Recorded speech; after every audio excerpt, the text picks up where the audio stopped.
Hi, I'm Chef Rachel, the Healthy Cooking Coach. I'm co-author of The Garden of Eating, a produce-dominated diet and cookbook.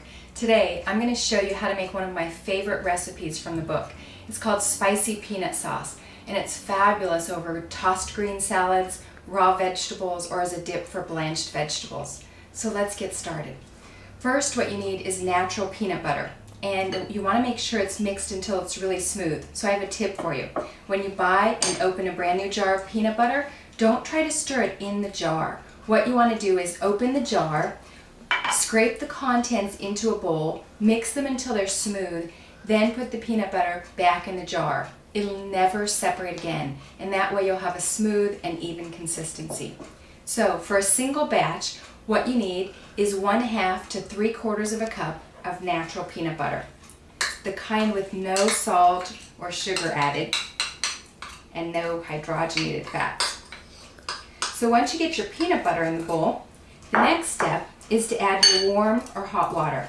And what you need is 1/2 cup of warm or hot water.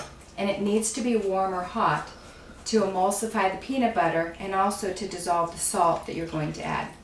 So once you have the water in here, you need either 2 tablespoons of tamari soy sauce, naturally aged soy sauce that's wheat-free, or a teaspoon of sun-dried mineral-rich sea salt. Now, the next step is to mix this until it's smooth. You can do it in a bowl like this, or you can do it in a blender or a food processor, your choice. So just mix it until it's smooth with a wire whisk, that works best, and it'll come together pretty quickly and easily. Now, the next step is to add your sour ingredient. That could be a 1/4 cup of raw apple cider vinegar, a 1/4 cup of lime juice, or a 1/4 cup of orange juice if you want a sweeter taste. I'm using raw apple cider vinegar today. It has a lot of great enzymes and flavor. Now, mix it until it's smooth. The next thing we're going to do is add our garlic. 2 to 3 medium to large cloves of garlic. The easiest way to get the garlic into tiny, tiny pieces is just to use a garlic press. So you can put your garlic in here, press, and then use a butter knife to get the garlic into the bowl. Fresh garlic is best. I don't recommend that bottled, pre-chopped, or pre-peeled garlic. It's just not as flavorful as fresh garlic. And that garlic is going to do so much for flavor here. Once you get the garlic in here, mix until it's smooth.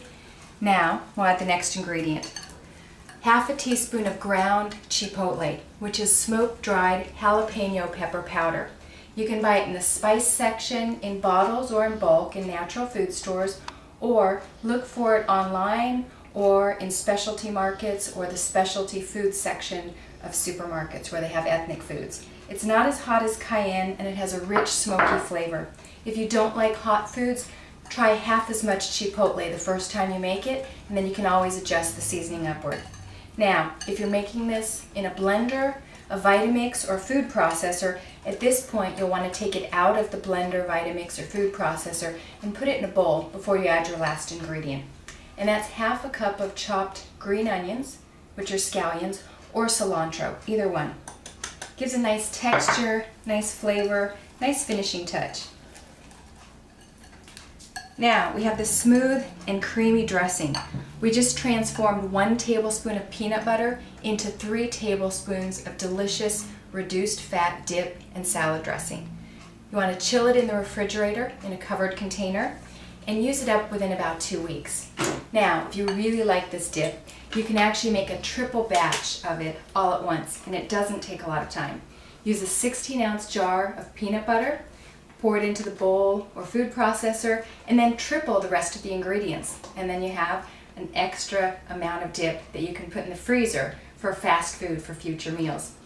Thank you for tuning in today, and I hope you'll check out more of my videos and visit my website, thegardenofeatingdiet.com or thehealthycookingcoach.com, where you can find more of my recipes.